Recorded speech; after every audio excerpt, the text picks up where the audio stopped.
Good morning बच्चों।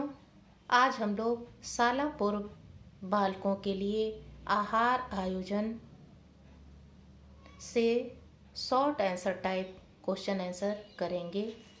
इसमें सबसे पहला प्रश्न है, शाला पूर्व अवस्था किसे कहते हैं?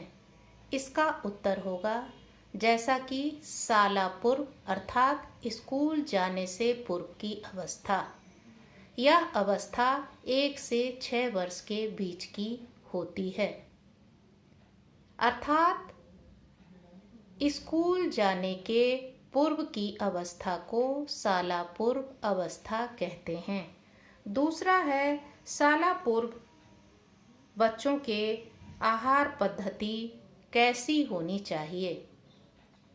इसका उत्तर होगा, शाला पूर्व बालकों के लिए एक नियमित आहार पद्धति होनी चाहिए, अर्थात उनके 2 आहारों के बीच ना तो बहुत लंबा और ना ही बहुत छोटा अंतराल होना चाहिए।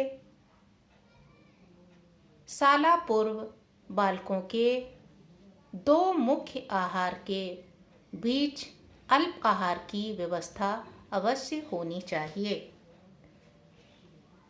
इसके बाद आता है, बच्चों में प्रोटीन की कमी से कौन सी बीमारी होती है? इसका उत्तर होगा,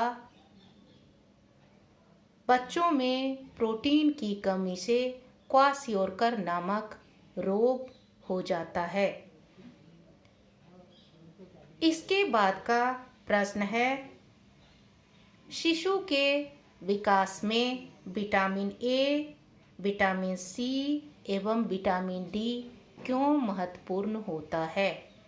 इसका उत्तर होगा, शाला पूर्व बच्चों में संक्रमण तथा अन्य बीमारियों के होने की संभावना अधिक होती है, अतः शिशु को संक्रामक रोग तथा अन्य बीमारियों से बचाने के लिए विटामिन ए, सी तथा डी की आवश्यकता होती है।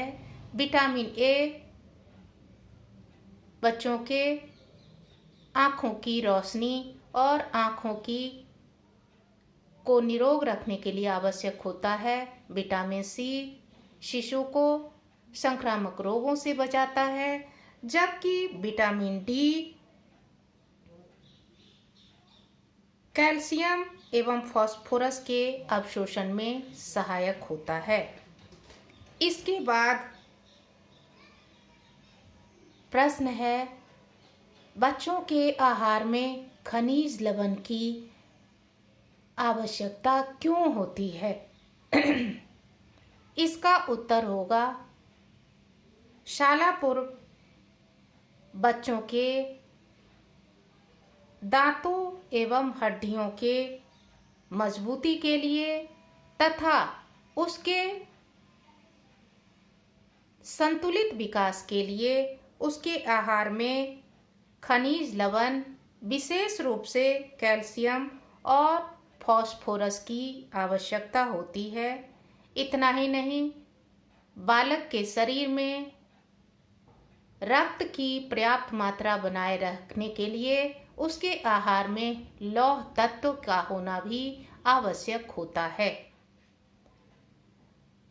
इसके बाद प्रश्न आता है, शाला पूर्व बच्चों को दिए जाने वाले कुछ व्यंजन की सूची बनाइए।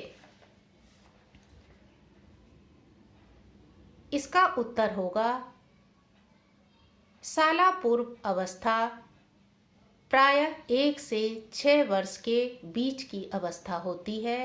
इस अवस्था में बालक स्वयं से खाना शुरू करते हैं या स्वयं से खाना चाहते हैं, इसलिए उनका आहार या उनको जो भोजन दिया जा रहा है वह इस प्रकार का होना चाहिए जिसे वह आसानी से उठा सके और स्वयं खा सके, जैसे पके हुए फल जैसे पका हुआ केला, पका हुआ पपीता का टुकड़ा टुकड़ा करके देना चाहिए।